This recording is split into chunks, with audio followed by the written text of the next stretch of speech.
오늘 그 주제를 좀 크게 생각을 할 수도 있는데요. 세상의 중심에 나를 세우라 그랬는데 세상의 중심이 어딜까요? 뭐 적도일까요? 어딜까요? 근데 세상의 중심은 여러분 인생에서 최소한 여러분 인생에서 세상의 중심은 여러분일 겁니다. 돌아보면 여러분 스스로가 세상의 중심답게 살아왔는가 한번 생각을 해볼 필요가 있겠죠. 그리고 또 앞으로 살아가는 인생에서 내가 세상의 중심답게 어떻게 살아갈 것인가 이거 한번 생각해 볼 필요가 있다라고 생각합니다.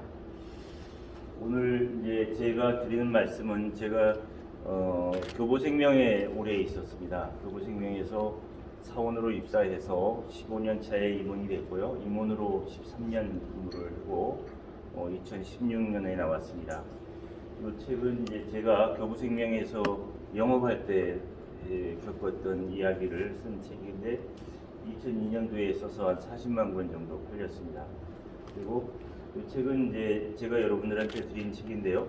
임원으로 생활을 하면서 어떻게 조직을 성장시킨 거에 대해서 한번 정리를 한 책인데 여러분들에게 도움이 될 수 있었으면 좋겠습니다. 그리고 저는 어떻게 보면 이제 교보생명에서 28년 근무를 했는데 교보생명 60년 역사상 가장 행복하게 일을 했다라고 생각을 합니다. 제가 교보에 있으면서 단 한 번도 그 이외의 것을 생각해 본 적이 없습니다. 제 인생에서 교보생명이 전부였고 지구였고 우주였고 교보생명이 전부였습니다. 그래서 28년간 어떻게 하면 교보생명이 세계 최고의 회사가 될 수 있을까 여기에 포인트를 맞춰서 주인답게 일을 했다고 자부합니다. 그리고 이제 2016년에 교보생명을 나와서 지금은 이제 온에셋이라는 회사를 설립을 해서 운영을 하고 있습니다. 그래서 지금은 이제 교보생명 상품뿐만 아니라 모든 보험회사의 상품을 판매하는 판매회사를 운영하고 있습니다. 몇 년 전에 매경 지식 포럼에 참석을 했더니 토니 브리어 총리가 오셔서 이렇게 얘기를 하더군요. 총리가 돼서 첫 출근을 했는데 고위공직자가 와서 물어보더랍니다. 무엇을 하시겠습니까? 그래서 총리가 되기 위해서 내가 공약한 것도 많이 있다 그랬더니 그걸 다 하려고 하면 영국은 혼란에 휩싸일 것입니다. 무엇을 결정하십시오. 그래서 무엇을 결정했다 그래요. 결정을 했더니 그걸 왜 해야 됩니까? 그걸 하면 영국 국가의 발전에 국민들의 삶의 질의 향상에 뭐가 도움이 됩니까? 물어보더라는 거죠. 고민에 대해서 답을 했더니 어떻게 하실 겁니까? 그거는 장관들, 차관들, 국무원들이 해야지 그것까지 일일이 내가 다 가르쳐줘야 되냐? 그러니까 그렇게 하지 않고 큰 얘기만 해서 성공한 총리는 없습니다. 그래서 매일매일 본인 스스로 질문한 것이 무엇을 할 것인가, 왜 이걸 해야 되지, 어떻게 할 것인가를 질문했다고 합니다. 여러분들도 한번 이 질문을 스스로에게 매일매일 해볼 필요가 있습니다. 오늘 뭘 할 거지, 왜 이걸 해야 되지, 이번 주에 뭘 할 거지, 이번 달에 뭘 할 거지, 그걸 왜 해야 되지, 어떻게 할 거지, 이런 질문을 끊임없이 한다 그러면 하루하루의 삶이 좀 더 짜임새 있게 돌아가 있고 가치 있는 삶이 되지 않을까 생각합니다. 무엇을 할 것인가에 대해서 여러분들이 목표를 잘 정하는 게 가장 중요하다고 생각합니다. 어떻게 보면 무엇을 할 것인가는 목표를 정하고 그 목표를 이해 관계자들과 공유하고 또 목표에 몰입하는 것이 가장 중요하다고 생각합니다. 여러분들이 여기 계신 분들이 사업을 하면서 사업 목표를 올해 다 세우셨을 겁니다. 그 사업 목표를 조직원들과 어떻게 공유하느냐, 또 거기에 어떻게 조직원들을 몰입시키냐, 이것이 어떻게 보면 큰 관건이라고 생각됩니다. 그래서 목표라고 하면 어떤 목표가 가장 좋은 목표일까요? 목표는 인생을 걸어도 좋은 목표, 큰 목표일수록 좋습니다. 좋은 목표라고 한다면 목표 달성 시 모습을 그려봤을 때 가슴이 벌렁벌렁하고 잠이 안 오고 이런 것이 좋은 목표입니다. 근데 목표가 달성된다 하더라도 현재 삶의 질과 별다른 변화가 없다면 그건 달성 하나마나한 목표겠죠. 그래서 여러분들이 올해 세운 사업 목표가 달성되었을 때 여러분 회사가 얼마나 변화할 것인가, 또 여러분들의 조직원들의 삶은 얼마나 변화할 것인가를 생각해서 정말 가슴이 뿌듯한 목표라면 좋은 목표일 것이고, 뭐 코로나니까 안전하게 달성할 수 있는 목표를 세웠다면 그건 어쩌면 달성하나마나한 목표가 아닐까요?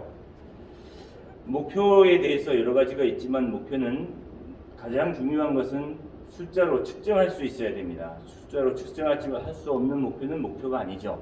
그래서 여러분들이 매일 목표를 정했을 때 숫자로 정할 수 있는 목표를 정하고 멋진 회사가 되겠다, 훌륭한 회사가 되겠다, 뭐 이런 것들은 구호일 뿐이지 숫자로 측정되지 않는 목표는 목표가 아니다라고 생각합니다. 또한 언제까지 달성할 것이냐, 기한이 정해져 있어야지 목표겠죠. 기한이 정해져 있는 것은 목표가 아니라고 생각합니다. 목표 달성 시 모습을 그려보는 것, 이걸 꿈이라고 하죠. 그래서 목표 힘을 주는 것은 조직원들과 이야기했을 때 우리 올해 사업 목표를 달성하자. 그걸 달성하고 나면 뭐가 좋아지는데, 목표가 조직원들을 몰입시키는 것이 아니라 목표 달성 시 모습을 잘 그려줬을 때 여러분 회사의 조직원들이 여러분과 뜻을 같이 하고 같이 행동을 하게 될 것입니다. 목표가 달성됐을 때 모습을 어떻게 그릴 거냐, 이것이 대단히 중요하다고 생각합니다. 스포츠 선수들이 올림픽에 나가서 금메달을 따야 되겠다, 이건 목표죠. 근데 목표 달성 시 모습을 그려보는 것, 내가 금메달을 따서 내 목에 금메달을 거는 것, 또 TV에 내 모습이 나오는 것, 사람들이 나를 보는 사람마다 야, 저 사람 금메달리스트가 아니야? 이렇게 알아보는 것, 이걸 생각하면 선수들이 힘을 낼 수가 있죠. 그래서 여러분들이 좋은 사업 목표를 세웠는데 조직원들이 잘 따라오지 않는다. 이건 뭐냐면 조직원들에게 목표 달성 시 모습을 잘 그려주지 않았기 때문에 따라오지 않은 거 아닐까요? 또한 목표를 세웠으면 목표를 조직원들과 잘 공유해야 됩니다. 공유하지 않고 혼자 알아서 여러분들이 조직원들이 자율적으로 창의적으로 회사의 목표를 위해서 올인해 주겠지, 그런 조직원이라면 자기 사업을 했지 왜 여러분 밑에 있겠습니까? 그래서 조직원들과 목표를 잘 공유하는 것, 이거 대단히 중요하다고 생각합니다. 그래서 조직원들과 목표를 공유할 때 이제 윗사람들하고 얘기할 때는 결론부터 얘기해도 알아듣죠. 경험이 많으니까. 그런데 조직원들하고 얘기할 때는 서론부터 차근차근 얘기를 해줘야지 알아듣습니다. 근데 거의 대부분은 윗사람들이 아랫사람들한테 얘기할 때 결론만 탁 얘기하면 밑에 사람들은 뭐라고 생각하죠? 모르면서도 예 알았습니다 라고 대답을 합니다.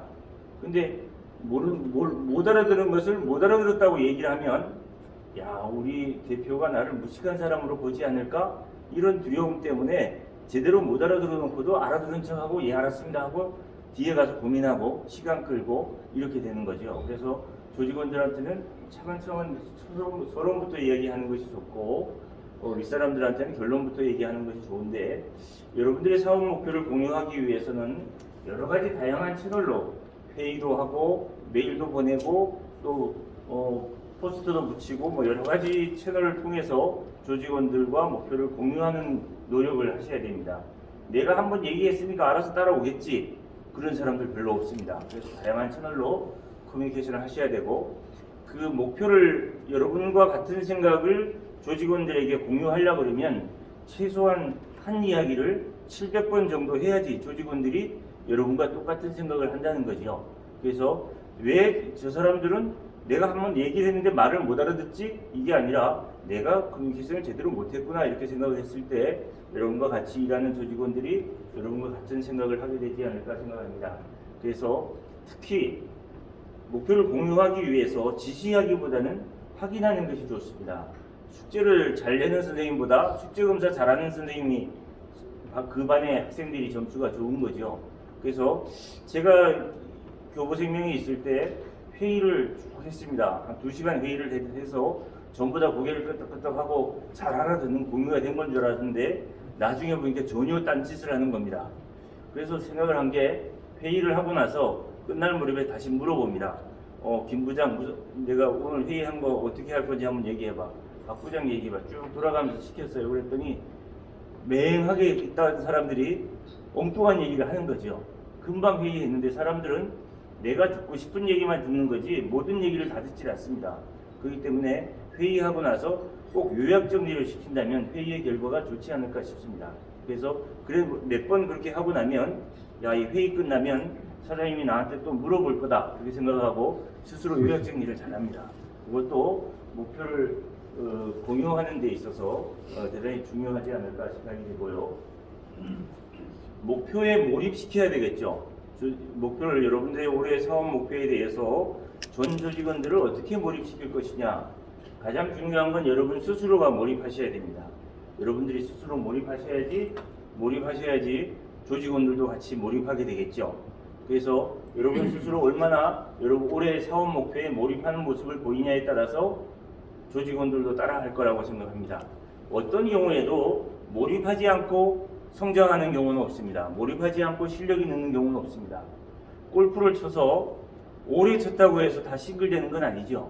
몰입해야지 싱글을 칠 수 있는 거고, 바둑을 둔다고 해서 금방 오랜 시간이 걸린다고 해서 다 1급 두는 게 아니고 몰입해야지 실력이 느는 거고, 사업도 마찬가지고 모든 것이 다 몰입하지 않고는 실력이 늘지 않고 성장하지 않는다고 생각합니다. 그래서 몰입하기 위해서 일이 잘 되지 않을 때 피드백하는 것을 한번 습관화해 보시면 괜찮을 것 같습니다. 이 프로젝트를 진행하면서 뭐가 문제였을지 한번 스스로 되돌아보는 거죠. 그리고 제대로 안 된다 그러면 전문가들에게, 이 분야의 전문가들에게 이렇게 했는데 잘 안 된다. 어떻게 하면 좋겠냐. 자꾸 피드백을 받아보는 것. 이것이 여러분 목표를 달성시키는데 몰입하는데 도움이 된다고 생각을 합니다. 또한 목표 달성을 위해서 사람들이 흔히 이런 얘기를 하죠. 긍정적으로 생각하라 이런 얘기를 합니다. 잘 될 거야. 올해 사업 목표를 크게 세웠으니까 잘 될 거야 이런 생각을 하는데 저는 그거는 긍정적인 생각이 아니라 맹한 생각이라고 생각합니다. 잘 될 거야.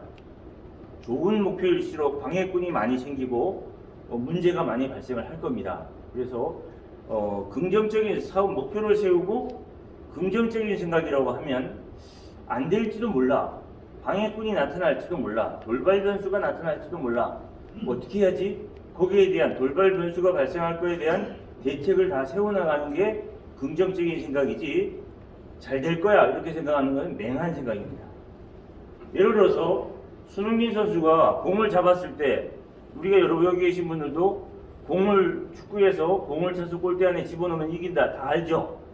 근데 공을 잡았을 때 수비수들이 싹 피하면 골키퍼가 발랑 넘어져 가지고 눈 딱 감고 있으면 다 골 넣을 수 있는 거 아니겠어요?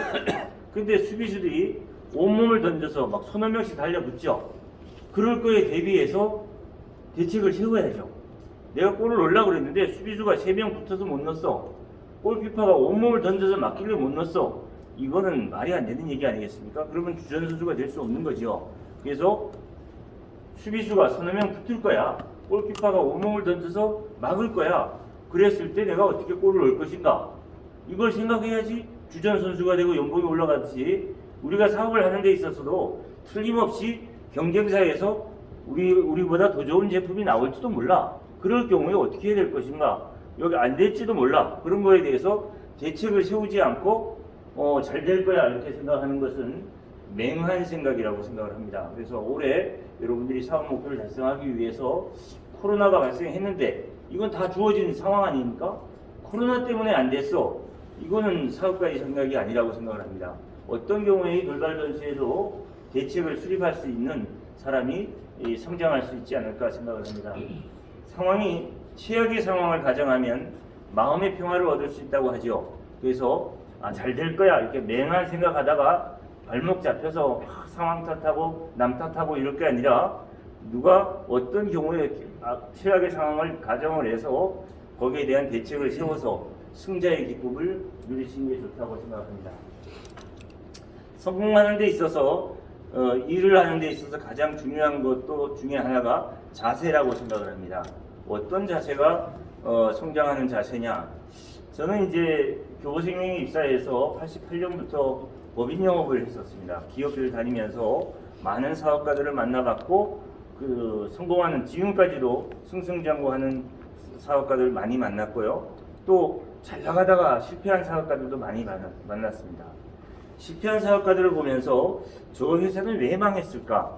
잘 나가는 회사는 왜 지금도 잘 나갈까? 제가 제 나름대로 관찰을 해봤을 때 가장 중요한 것은 성공하는 사람들의 공통점은 크게 세 가지였습니다. 첫 번째, 정직하다는 겁니다. 정직하지 않은 사람이 지속적으로 성장하는 경우는 없습니다.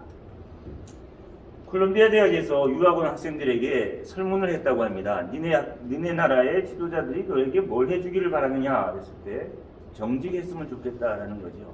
우리나라가 이렇게 많이 군론이 결집되지 않는 것도 우리나라를 이끌고 있는 지도자들이 정직하지 않기 때문이 아닐까요?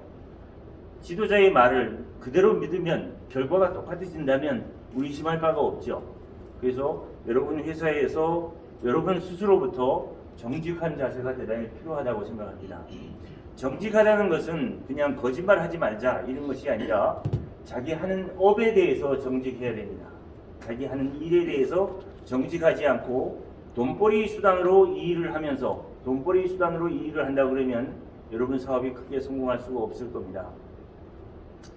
도로 청소부가 있었습니다. 근데 도로 청소부 한 명이 너무 즐겁게 일을 하더랍니다. 그래서 누가 뭐가 그렇게 즐겁냐 이랬더니 아침에 출근하면 지저분한데 싹 치우고 나면 깨끗하다. 나는 내 직업은 지구를 깨끗이 하는 직업이다. 이거보다 더 좋은 직업이 어딨냐? 만약 서울 시내에 도로 청소부가 없어진다면 서울은 한두 달 지나면 사람이 살기 어려운 도시가 되겠죠. 근데 청소부에 의해서 우리는 쾌적하게 살 수 있는 겁니다. 청소를 하더라도 자기 일에 대해서 사명감을 갖고 소명의식을 갖고 일을 한다면 사람들은 그 사람을 믿고 지지하게 됩니다. 여러분들은 여러분 자기 하는 사업에 대해서 어느 정도의 사명감과 어느 정도의 소명의식을 갖고 있습니까? 여러분과 함께 일하는 조직원들은 여러분 회사의 사업에 대해서 회사에 출근하면서 월급 받기 위해서 일을 하는가? 여러분들이 회사를 잘 키워서 이 사회에 기여할 수 있는 일을 한다라는 업에 대해서 소명의식을 갖게 만들었는가 한번 생각을 해볼 필요가 있다고 생각합니다. 저는 이제 교보생명에 입사해서 일을 하면서 세상에 가장 좋은 건 보험이라고 생각하고 살았습니다. 보험을 가입하고 나면 입원하면 입원비 주고 수술하면 수술비 주고 질병이 발생하면 치료자금을 주고 오래 살면 연금을 주고 어떤 경우에도 고객의 미래를 풍요롭게 해줄 수 있는 이 보험이다라고 생각하고 살았습니다. 고객을 만나서 저는 정직하게 그 얘기를 했고요. 그럼으로 인해서 우리 사원들하고도 그런 마음으로 대해왔습니다. 여러분들이 하는 사업이 여러분 그 이해관계자들에게 어떤 영향을 미치는가에 대해서 정직하게 생각을 하셔서 고객을 돕고자 하는 진실한 마음이 있다면 여러분 사업은 성공의 길로 갈 것이고 단순히 돈벌이 수단으로 사업을 한다 그러면 고객들도 계산을 하기 시작을 할 겁니다. 고객이 여러분 회사 사원들 숫자보다 많죠. 더 많은 사람들이 계산을 하면 여러분 회사는 망할지도 모릅니다. 그래서 여러분 하는 일에 대해서 세상에서 가장 좋은 일이 내가 하는 사업이다라고 생각하고 조직원들과 그런 생각을 공유할 때 회사는 성장할 수 있을 거라고 생각합니다. 저는 교보생명에 근무하면서 세상에서 가장 좋은 회사는 교보생명이라는 신념을 갖고 살았습니다. 28년 동안 세상에서 가장 훌륭한 CEO는 신창재 회장님이라고 생각하고 살았습니다. 실제로 신창재 회장님은 정직하시고 모든 면에서 솔선수범하시고 훌륭한 지도자였습니다. 그런 마음으로 28년을 근무했습니다. 여러분 스스로도 그런 생각을 가지셔야 됩니다. 우리 사원들이 최고의 사원이라고 생각할 때 여러분 사원들도 우리 대표님 최고의 대표님이라고 생각을 해주지 않을까요? 그렇게 됐을 때 여러분 회사는 고객들의 신뢰를 얻을 수 있을 것입니다. 여러분들이 사원들 놓고 계산할 때 사원들은 여러분 놓고 계산할 겁니다. 그렇게 되면 고객에게 신뢰받는 회사가 되기 어려울 거라고 생각을 합니다. 그래서 서로가 진실되게 하는 일을 사랑하고 진실되게 같이 일하는 구성원들을 서로 사랑할 때, 정직하게 사랑할 때, 대할 때 여러분 회사도 성장하고 여러분도 성장할 수 있을 거라고 생각합니다. 두 번째, 성공하기 위해서 가져야 될 자세는 열정이라고 생각을 합니다. 열정이 뭐죠? 목표를 세우고 목표 달성을 위해서 내 모든 에너지를 쏟아부은 순간, 그 순간이 열정의 순간이죠. 아무것도 안 보이고 단 하나만 보이는 그 순간이 열정의 순간 아닐까요? 여러분들이 살면서 그런 열정의 순간이 얼마나 있었습니까? 저는 아침에 출근해서 일을 하다 보니까 배가 고픕니다. 아, 점심 먹으러 가야지 하고 밖을 봤더니 깜깜한 겁니다. 왜 오늘은 깜깜하지? 하고 시계를 보니까 밤 10시, 11시쯤도 많았습니다. 돌아다니다가 고객들이 참 좋은 것 같아. 정식으로 한번 제안을 해줘요. 너무 기쁘죠? 와서 제안서를 만들다 보니까 이제 뭐 단어 바꾸고 숫자 바꾸고 다 제안서가 완성이 됐어요. 퇴근하려고 보니까 밖이 환합니다. 그래서 보니까 아침입니다. 그래서 건물 밖에 해장국이나 먹으러 나왔더니 출근하는 사람들이 저보고 박나곤이 일찍 출근했네? 그런 얘기를 들으면서 기분이 좋았습니다. 그래서 내가 하는 일에 완전 몰입할 때 행복해질 수 있고 힘이 생길 수가 있습니다. 그래서 피곤할 때 오늘은 피곤하니까 일찍 자고 내려야지 이렇게 되면 그 이튿날 아침에 일어나면 일이 산더미까지 쌓였으니까 짜증나죠. 피곤할 때 일을 깔끔하게 끝냈을 때 오히려 쾌감이 생기고 에너지가 생기는 거죠. 그래서 자연 에너지는 쓰면 쓸수록 없어지지만 인간의 에너지는 쓰면 쓸수록 강해집니다. 피곤하다, 힘들다 이럴 때 힘을 내시기 바랍니다. 그랬을 때 여러분들이 더 강해지고 여러분들이 하고자 하는 일을 잘 달성할 수 있을 거라고 봅니다. 자기가 하는 일에 복잡하게 인생 살지 말고 내가 여러분 인생에서 여러분이 하는 사업이 세계에서 가장 훌륭한 사업이고 가장 소중한 사업이고 거기에 여러분의 인생을 걸어보시기 바랍니다. 그게 여러분의 인생을 여러분 스스로가 세상의 중심답게 살아가는 것이라고 생각합니다. 남의 떡이 커 보인다. 저쪽 회사가 멋있네, 다른 사업이 멋있네 이렇게 산다 그러면 여러분 나그네로 사는 겁니다.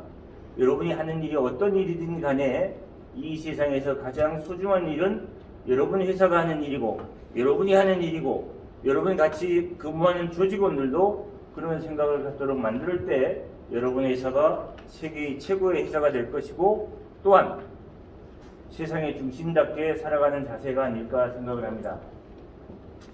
세 번째, 성장하기 위해서 성공하기 위해서는 배우는 자세가 필요하다고 생각합니다. 이 정도면 됐어. 나는 이 정도면 됐어. 이런 생각을 가진 사람을 더 이상 성장시킬 수가 없다. 김성근 감독도 그런 얘기를 하셨죠. 나는 이 정도면 됐어라는 선수를 키울 수 있는 방법은 없다.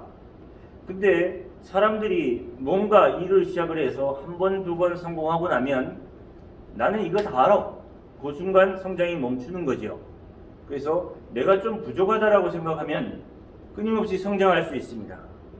일본의 전설적인 검객 미야모토 무사시는 16살 때부터 29살 때까지 진검승부를 합니다. 칼로 상대방을 죽이면 내가 사는 것이고 못 죽이면 내가 죽는 게임으로 해서 64전 64승을 하죠. 그리고 29에 검을 놓고 서예를 배워서 오륜서라는 책을 씁니다. 오륜서에 보면 나는 승부에 이기기 위해서 아람에게도 풀에게도 어린아이에게도 배웠다라고 나와 있습니다. 미야모토 무사시에게 죽어간 64명도 다 한 칼 한 주먹 하는 사람들이었죠. 내 주먹 믿고 덤벼 이렇게 왔다가 미야모토 무사시에게 죽어간 겁니다.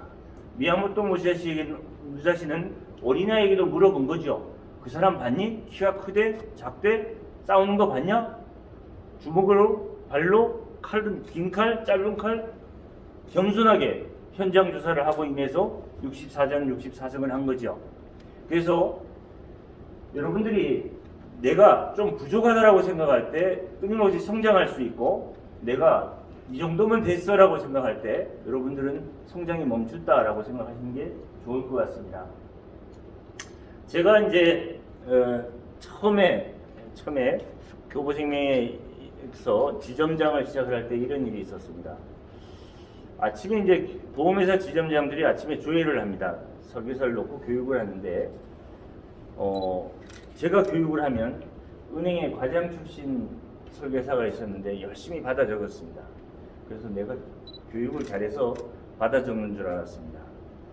그래서 이제 밖에 나갔다가 들어왔더니 그 설계사가 다른 사람들을 모아놓고 교육을 하는데 보니까 뭐라고 교육을 하냐면 아침에 내가 교육한 내용을 가지고 반론을 피는 겁니다.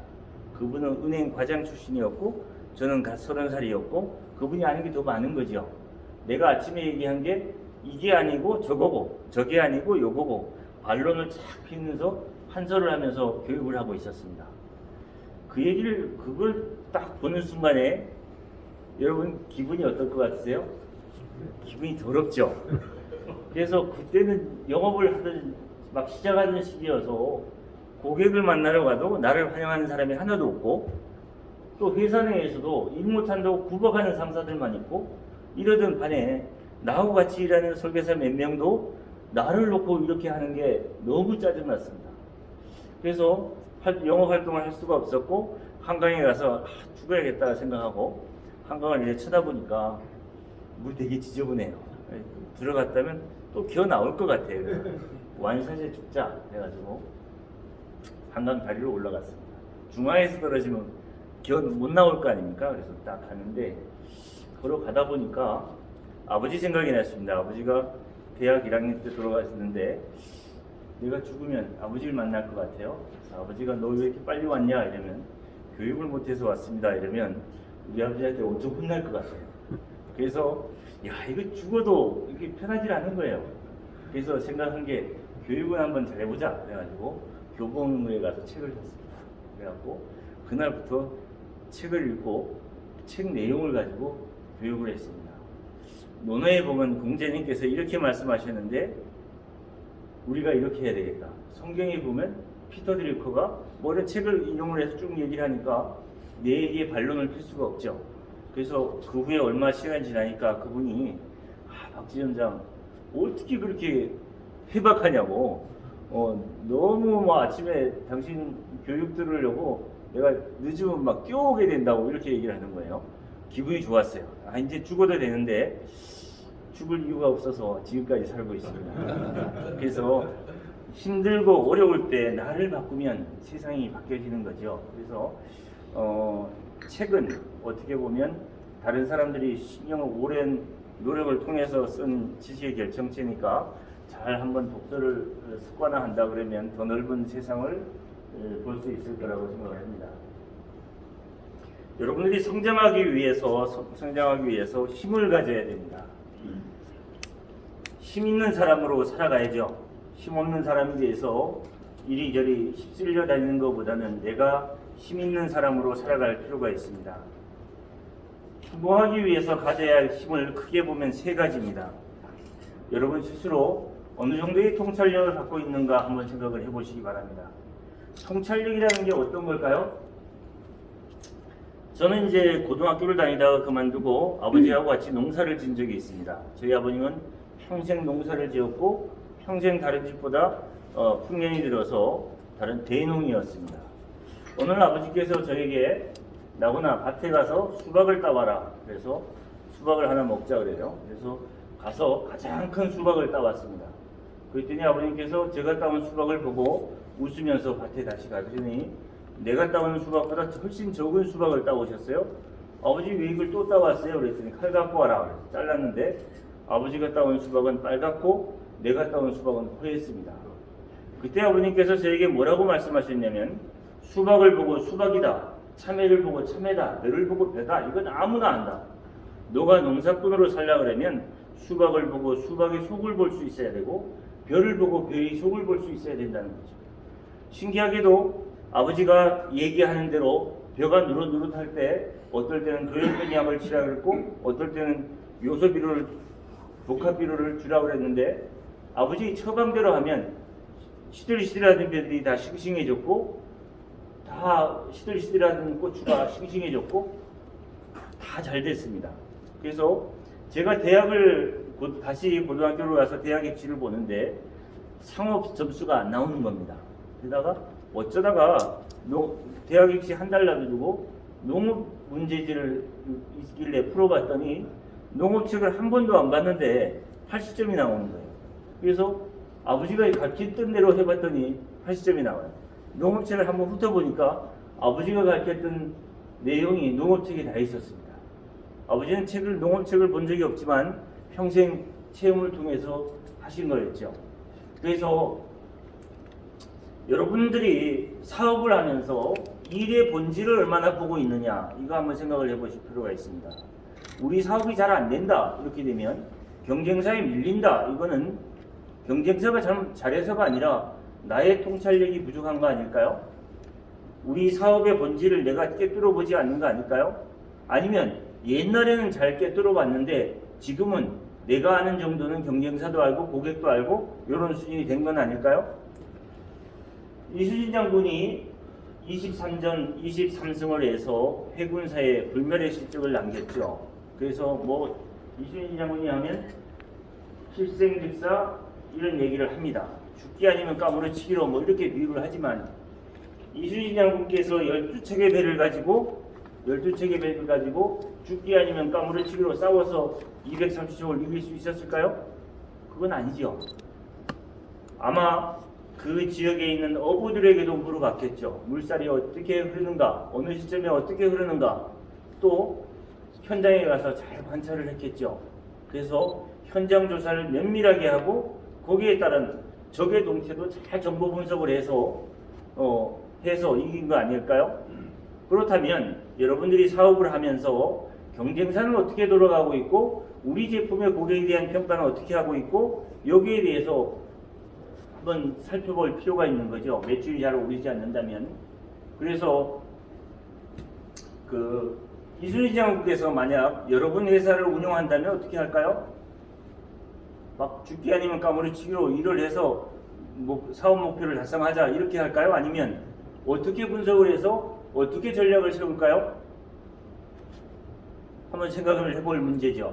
이순희 장군의 통찰력은 배울 부분이 있다라고 생각을 하고요. 세월호는 왜 넘어졌을까요? 우리가 보기에는 바다 하면 물이 많죠. 물이 많습니다. 선장이 되려고 하면 여기는 물이 깊고 얕고 물살이 빠르고 느리고 이걸 다 알아야지 선장이 되는 거죠. 그랬을 때 그 배는 안전하게 가는 거죠. 그래서 여러분 회사가 잘 안 된다, 이거는 전부 다 여러분 탓입니다. 여러분 회사가 잘 된다, 그러면 여러분이 잘한 겁니다. 리더에 의해서 조직은 운영되는 겁니다. 그죠? 배는 선장에 의해서 흘러가는, 거기에 많은 종업원들이 있겠지만 가장 중요한 건 선장이가 아니겠습니까? 세월호의 선장이 잠자고 있었으니까 세월호 넘어간 거 아니겠습니까? 여러분 회사가 잘 안 돌아간다 이렇게 되면 여러분 조직원을 탓할 게 아니라 내 잘못이다라고 생각할 때 여러분 회사가 새로운 성장의 계기를 삼을 수 있을 것이고요. 바둑을 두면 내가 여기에 뒀을 때 상대방이 어떻게 둘 것인가를 예측을 해서 상대방보다 수를 더 앞을 내다보면 이기는 거죠. 저는 이제 바둑을 배워서 3개월 동안 완전히 미쳤었습니다. 바둑 24시간 거의 미쳤었어요. 그러니까 24시간 미치다 보니까 막 책을 거의 하루에 한 권씩 책을 본 것 같아요. 보는 대로 영상처럼 암기가 잘 되더군요. 그러다 보니까 3개월 두고 나서 주변에 나보다 잘 두는 사람이 없었어요. 기원에 가도 원장도 다 이기고 이래갖고 제가 세계 최고인 줄 알고 바로 그만뒀습니다. 근데 어떻든 몰입을 하고 바둑에서 상대방 수를 보듯이 여러분 사업도 이 제품이 나왔을 때 고객은 어떤 반응을 보일 것이고 경쟁사는 어떨 것이고 이 수를 얼마나 읽어내느냐, 그 수를 읽어내는 게 통찰력 아니겠습니까? 그래서 통찰력을 키우기 위해서 노력할 필요가 있습니다. 문제가 생겼을 때 사원 탓, 경쟁사 탓할 것이 아니라 무엇이 문제인가? 왜 이런 일이 생겼지? 어떻게 하면 다음에 이런 일이 생긴다면 어떻게 하면 이런 난관을 극복하고 목표를 달성할 수 있을까? 여기에 대해서 끊임없이 고민할 때, 멀리 보고 깊이 보고 연구할 때 여러분들의 통찰력이 점점 깊어질 거라고 생각합니다. 현실이 답답하면 내가 통찰력이 없는 것이다. 우리 회사가 지금 매출이 올라가지 않고 답답하다. 이렇게 되면 사원들 탓할 것이 아니라 내 통찰력이 부족하구나 생각하고 현장을 깊이 들여다보는 노력이 여러분 회사를 키울 수 있을 거라고 봅니다. 현미경과 만원경을 번갈아 보라 그랬죠. 현미경은 이번 달 일에 현재 여러분 앞에 있는 일에 몰입하는 겁니다. 만원경은 먼 미래를 한 10년 후, 내 나이 70이 된다면, 내 나이 80이 된다면 어떻게 될 것인가 한번 생각해 보는 거죠. 그래서 현미경과 만원경을 번갈아 보면서 여러분들의 통찰력을 한번 키워보시기 바랍니다. 사업을 하면서 판단력 대단히 중요한 겁니다. 여러분들의 현재 모습은 이제까지 여러분들이 판단해온 결과물의 모습이 여러분 현재의 모습입니다. 지금부터 하는 판단의 결과가 여러분들의 올 12월에 사업 결과를 나타낼 것이고요. 또 현재 하는 판단이 여러분 1년 후 10년 후의 여러분 모습을 결정하겠죠. 사업을 하면서 이런 생각을 해볼 필요가 있습니다. 불과해서 달을 가리키면 달을 봐야지 왜 손가락을 보냐 이러죠. 달은 목표고 손가락은 상황인 거죠. 그래서 판단을 할 때 이런 생각을 한번 해보시기 바랍니다. 복잡한 현실 속에서 어떤 결정을 해야 될까 할 때 어떤 결정이 목표 달성에 도움이 되는가 이걸 중심으로 판단을 하면 그게 정답입니다. 어떻게 결정하는 것이 목표 달성에 도움이 되느냐. 국가를 경영하는 것은 기업을 경영하는 건 다 마찬가지라고 생각을 합니다. 군 복무기간이 18개월로 줄었습니다. 이게 잘한 거냐 못한 거냐. 이거는 군이라는 조직은 어차피 전쟁이 났을 때 국민을 보호하기 위해서 있는 조직이라고 친다면 18개월이 국민을 보호할 수 있는 거냐 아니냐 이걸 기준으로 판단을 했다면 그게 정답이었겠죠. 그렇게 해서 1년 6개월 복무기를 시켜서 북한에 10년 근무하는 사람들을 이길 수 있다고 판단을 하셨겠죠. 근데 그 결과는 전쟁이 나봐야 하는 것이겠지만 어떻든 모든 판단을 할 때 상황에 의한 판단을 하지 마시고 목표 달성을 위한 판단을 목표를 달성을 한다 그러면 여러분들이 좀 효율적인 판단을 하지 않을까 이런 생각을 합니다. 사원들에게도 늘 상황에 의한 판단보다는 목표 달성을 위한 판단을 하도록 지도하시는 게 좋겠다고 생각을 합니다. 어떻게 할까요? 이렇게 물어본다 그러면 어떻게 하는 게 목표 달성에 도움이 될까? 역으로 한번 물어본다 그러면 사원들도 좀 생각을 하겠지요. 그래서 어떻든 여러분들이나 저나 다 사업을 하는 사람들은 숫자에 겸손해야 된다고 생각을 합니다. 그래서 나는 실력이 엄청나게 좋은데 상황이 안 좋아서 코로나 때문에 매출이 적어 이건 아니라고 생각합니다. 리더는 항상 숫자에 겸손해야 됩니다. 여러분 매출이 떨어진다면 여러분의 통찰력, 여러분들의 판단력, 이런 여러분의 추진력이 부족한 거다라고 생각하고 어떻게 하면 조직원들을 사업 목표에 몰입시킬 수 있을 것이냐 이 부분에 대해서 한번 생각을 해보시기 바랍니다. 추진력이 있어야 됩니다. 추진력, 뭔가 아무리 좋은 생각이 있어도 추진하지 않으면 결과로 나타날 수가 없죠. 그래서 추진력, 주어진 시간에 일을 많이 하는 겁니다. 주어진 시간에 어떻게 하면 일을 많이 할 것이냐. 생각이 나면 즉시 행동하는 것을 습관화하셔야 됩니다. 전화해야지 하면 바로 전화하고 생각나면 전화했으면 바로 약속 잡고 바로 해야지.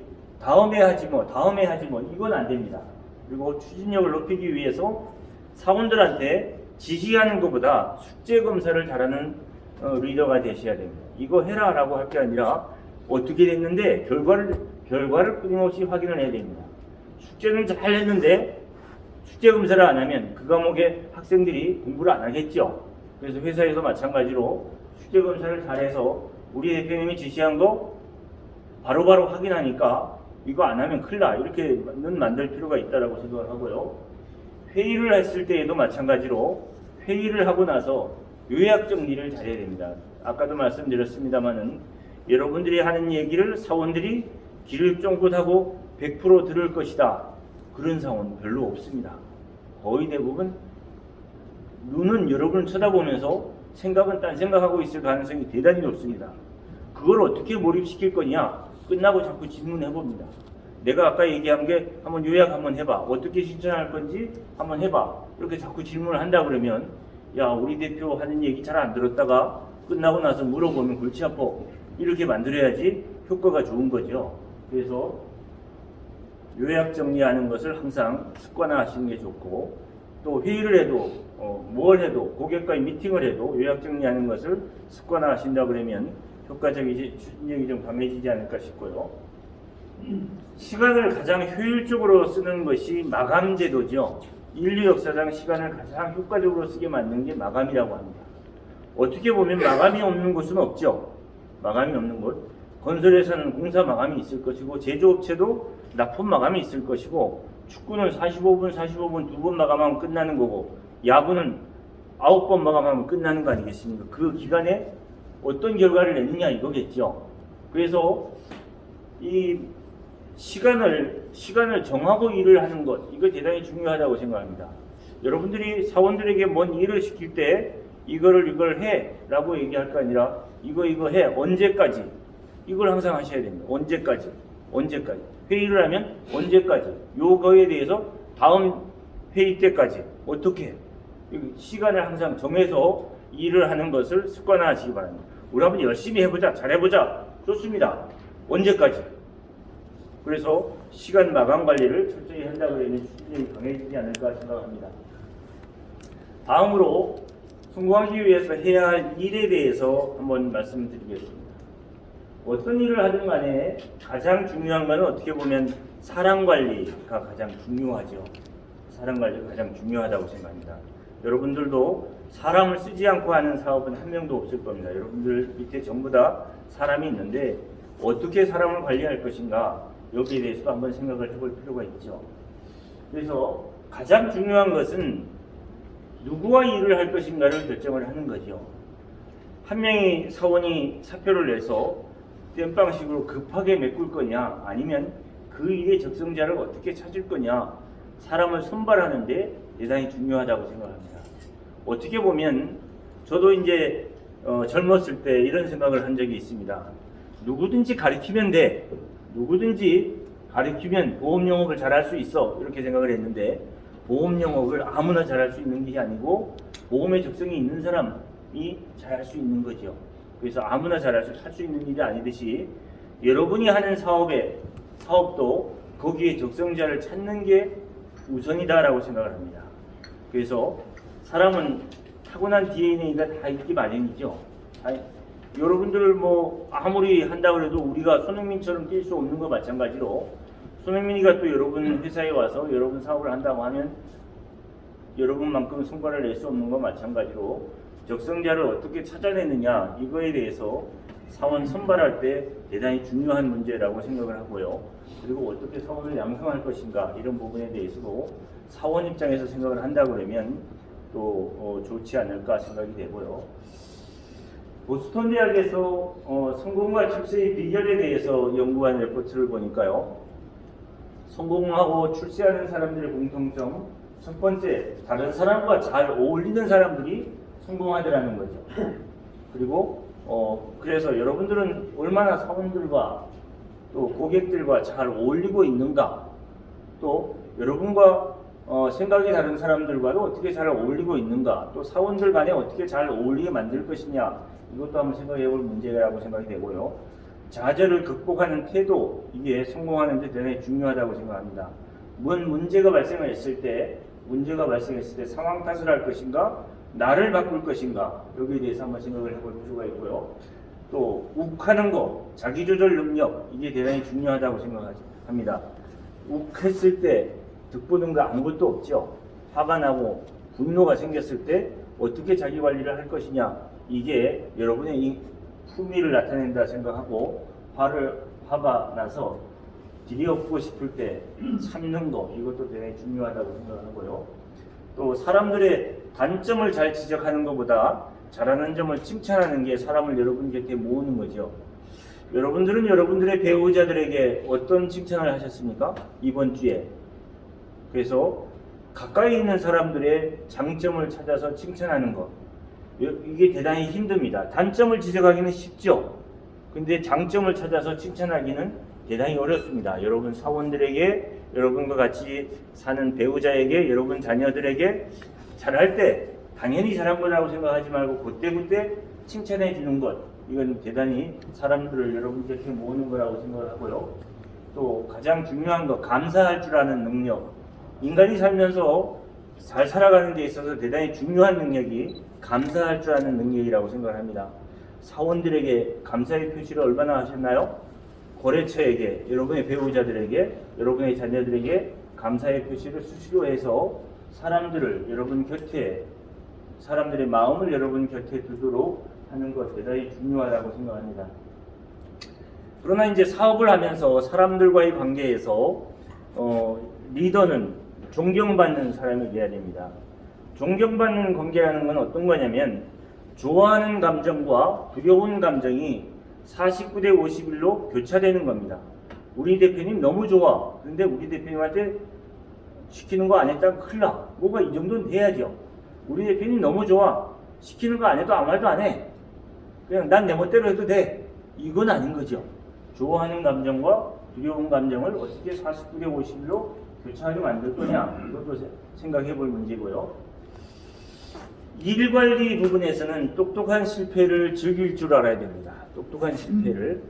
어떤 사람이 사업을 시작을 했는데 하는 것마다 안 되더라는 거죠. 그래서 선배를 찾아가서 나는 하는 것마다 안 됩니다. 나는 죽어야겠습니다. 그랬더니 인내심을 배워라. 어떻게 하면 인내심이 생깁니까? 낚시를 해봐라. 그래서 저수지에 가서 낚시를 했는데 한 마리도 안 잡히더래요. 2박 3일 했는데 한 마리도 안 잡혀서 술을 이빨 먹고 선배님 고기도 날 싫어합니다. 전 죽겠습니다. 그러니까 참아라 그러더라고요. 그래서 열받아서 빠져 죽으려고 저수지에 갔더니 다른 사람들은 고기를 많이 잡았더라는 거죠. 그래서 물어봤답니다. 어떻게 이렇게 고기를 잡았냐? 그래서 확인을 해봤더니 내가 사용했던 낚시와 내가 사용했던 미끼는 바다 낚시용이었고 저수지에 있는 고기들이 좋아하는 건 아니더라는 거죠.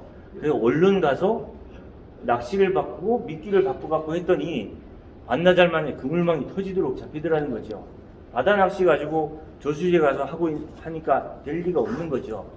일이 안 될 때 내가 사용하는 낚시가 바다 낚시인가 저수지 낚시인가 생각을 해봐야죠.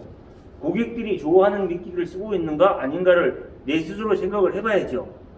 그 나를 바꿔야 될 문제지 저수지에 고기를 바꿀 수는 없는 거 아니겠습니까? 그래서 일이 이제 안 될 때 스트레스가 만병의 원인이다 이렇게 얘기를 하죠. 근데 스트레스가 만병의 원인일 경우는 어떤 경우냐면 스트레스를 받았을 때 경쟁사 때문에 코로나 때문에 경기가 안 좋아서 뭐 이런 생각을 하게 되면 그건 만병의 원인인 겁니다. 근데 경기가 안 좋은 경기가 갑자기 좋아질 리가 없고 코로나가 갑자기 없어질 리가 없죠. 그건 여러분들이 컨트롤할 수 없는 상황이 아니겠습니까? 근데 스트레스를 받았을 때 나를 바꾸면 역사 발전의 원동력이 되고 성장의 계기가 됩니다. 뭔가 안 될 때 여러분이 목표한 바가 제대로 안 될 때 나를 바꿔야 될 때구나. 기존에 내가 갖고 있는 지식, 내가 갖고 있는 정보, 내가 사용하는 경험 이런 것들은 이미 고객들이 다 알고 필요 없는 거구나. 나를 바꿔야 될 시기가 온 거죠. 근데 스트레스를 받았을 때 나를 바꾸지 않고 상황 탓, 경기 탓 이런 거 하다 보면 만병의 원인이 되는 겁니다.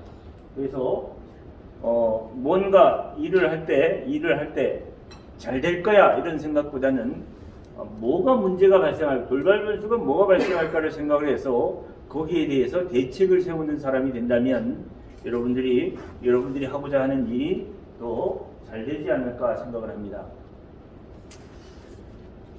살면서 이렇게 보면 100m짜리 체인이 있습니다.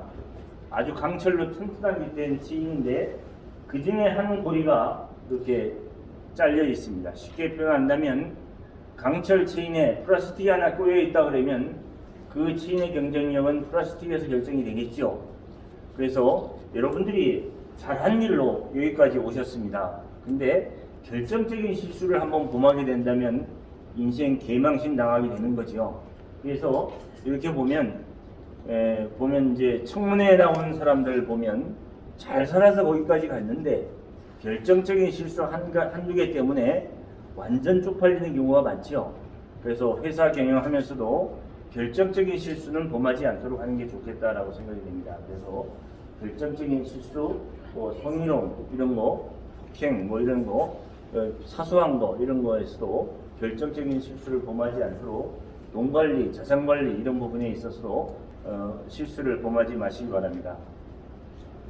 성장하고 싶다면 여러분들이 자신에게 투자해야 됩니다. 오늘 여러분들이 세미나에 오셨듯이 세미나, 독서, 학습 이런 걸 통해서 여러분들이 자기 자신을 열심히 바꿔나간다면 여러분들이 가치 있는 생각과 가치 있는 행동을 하게 될 것이고, 그러면 여러분들이 가치 있는 사람이 될 것이고, 그러면 여러분과 거래하고 싶은 사람들이 많이 생길 겁니다. 그래서 여러분 스스로를 가치 있는 사람으로 만들기 위한 노력을 끊임없이 한다 그러면 여러분과 대화하고 싶은 사람, 여러분을 만나고 싶은 사람, 여러분과 거래하고 싶은 사람이 늘어나면 여러분 사업이 성공하지 않을까 생각을 합니다. 성장하기 위해서 한번 이런 부분은 이런 병은 좀 고칠 필요가 있다라고 생각이 됩니다. 성장 멈춤병이 뭐냐면 그게 가장 큰 게 이제 치매가 걸리지 말아야 됩니다. 치매라는 것은 육체는 멀쩡한데 정신에 이상이 오는 거죠. 정신에 어떻게 이상이 오냐면 치매 초기 증상이 뭐냐면 미래에 대한 예측력이 없어집니다. 두 번째, 현실에 대한 판단력이 없어집니다. 마지막으로 없어지는 게 과거의 기억입니다. 그래서 여러분 주변에 누가 치매, 우리 어머니 치매야 이렇게 되면 가서 한번 물어보세요. 물어보면 옛날 얘기 뭐 옛날에 저하고 이렇게 했던 거 기억나세요? 여러분 똑똑하게 기억을 합니다. 옛날 거는 잘 기억을 하는데 현실에 대한 판단력과 미래에 대한 예측력이 없어지는 겁니다. 그래서 제가 교부생명에 있을 때 부장급, 이게 상무급 이런 사람들이 와서 얘기를 하다 보면 옛날 얘기를 많이 합니다. 옛날에 제가요, 뭐 옛날에 얘가 그래서 야, 너 치매야. 그러면 내가 뭐 치매예요? 그래서 너 맨날 옛날 얘기만 하잖아. 옛날 얘기만 하는 게 치매 초기 증상입니다. 여러분들이 사원들하고 얘기하면서 옛날에 내가 말이야 이렇게 얘기한다면 또 사원들이 와가지고 이런 경우 어떻게 해야 돼요? 이렇게 물어봤을 때 그거 옛날에 나는 이렇게 했어 이렇게 얘기한다면 여러분 치매 초기 증상입니다. 옛날 얘기하지 마세요. 옛날 얘기하지 마시고 현실을 보고 미래를 예측하려고 자꾸 노력을 했을 때 여러분 스스로가 아주 가치 있는 사람이 되는 거지. 젊은 사람들하고 얘기할 때 옛날에 내가 여러분들 과거에 대해서 관심 있는 사람 별로 없습니다. 만약에 조명에서 대통령이 나와서 옛날에 내가 이런 얘기하면 그거 끝까지 들을 겁니까? 안 들을 거죠. 대통령이 과거도 관심이 없는데 여러분들의 과거에 대해서 누가 그렇게 관심이 있겠습니까? 근데 옛날에 내가 이 얘기 하지 마셔야 됩니다. 그거 하지 마셔야 돼요. 그래서 치매 초기 증세에서 벗어나시기 바랍니다. 두 번째, 이제 나토적이 되지 말아야죠. 노 액션 토킹 올리, 말은 많은데 행동이 없어. 세 번째, 근거 없는 낙관주의, 이거 버려야 됩니다. 그래서 제가 이제 영업은 항상 숫자가 나오는 거죠. 제가 교부에서 28년 영업하면서 이런 사람들이 많습니다. 이번 달에 좀 실적이 저조한데 다음 달에 잘하겠습니다. 제가 설계사들 관리할 설계사들 그런 분들이 있었어요. 단장하니까 지점장들이 와서 그렇게 얘기해요. 전국 영업 총괄을 할 때 상무들이 와서 또 그런 얘기 똑같이 합니다. 설계사들이 했던 얘기 똑같이 죄송합니다 저분이 제가 이번 달에 개판했는데 다음 달에 잘하겠습니다. 근데 계속 28년 썩을 일이 없잖아요. 그래서 제가 물어봤습니다. 오 그래 다음 달에 잘하겠다고. 예 그래 어떻게 잘할 건데? 확실하게 잘하겠습니다. 그래 확실하게 어떻게 잘할 건데? 믿어주십시오. 믿지. 그래서 지난달과 다른 결과를 나타내려고 그러면 다른 생각과 다른 행동을 해야 될 거 아니겠어? 지난달과 뭘 다르게 할 건데? 이렇게 물어보면 전무님은 저를 못 믿으시니까 아니 나 믿어. 어떻게 살 건데? 그러면 이제 뒤에서 하는 얘기가 박정무는 말이 안 통해. 이런데 결과는 또 지난달과 똑같은 거죠. 뭔가 지난달과 작년과 새로운 결과를 원한다면 막연하게 잘 될 거야 이런 생각하지 말고 근거 없는 낙관주의 버려야 됩니다.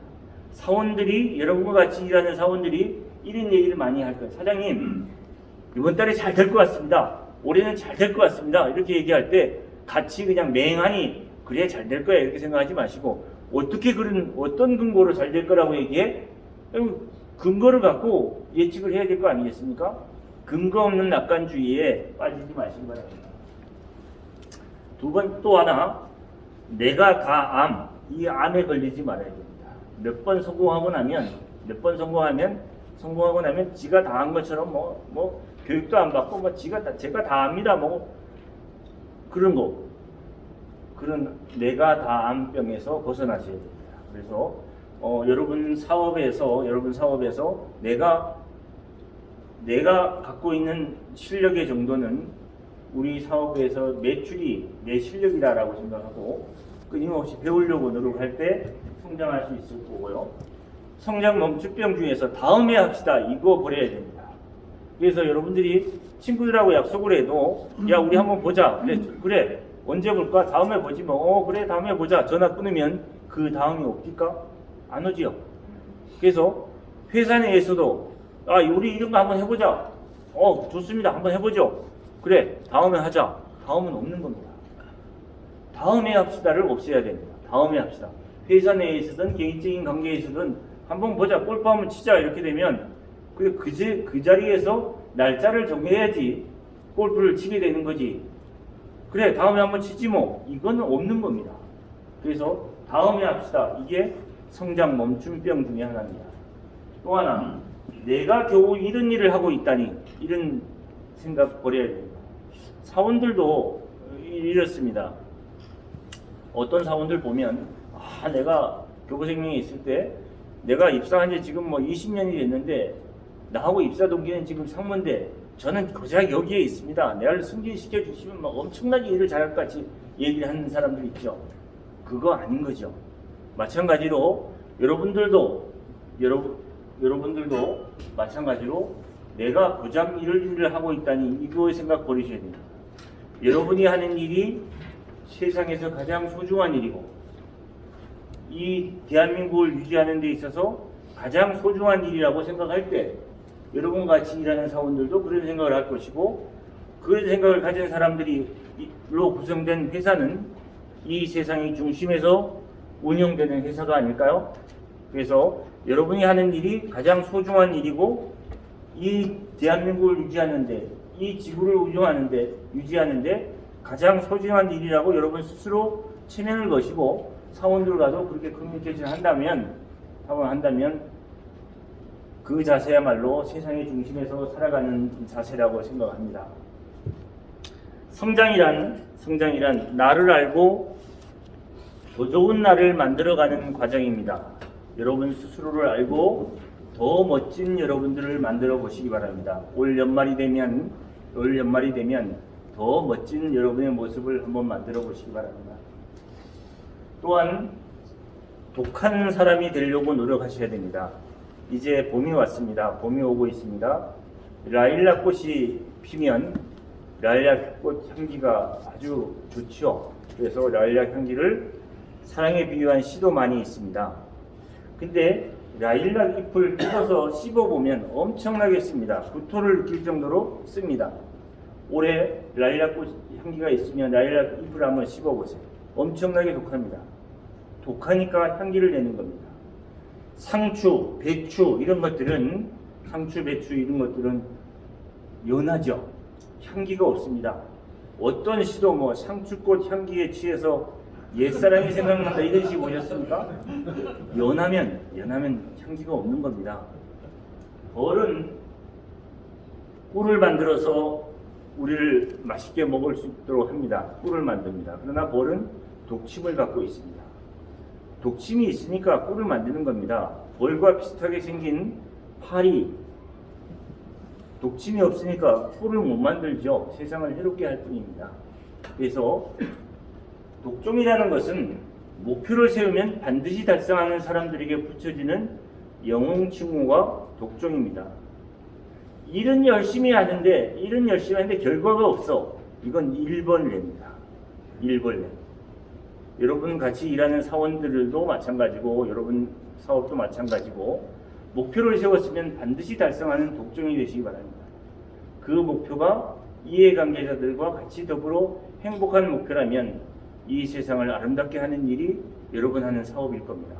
그래서 여러분 사업을 통해서 세상을 이롭게 하고 대한민국을 발전시킨다는 사명감을 갖고 한번 사업을 해서 올 연말이 되면 더 멋진 회사가 되길 바랍니다. 저희 회사는 고객과 인재의 삶을 풍요롭게 하는 회사가 되기 위해서 노력하고 있습니다. 오늘 아침에 여러분과 같이 한 시간을 내 인생에서 가장 소중한 경험으로 기억하겠습니다. 감사합니다.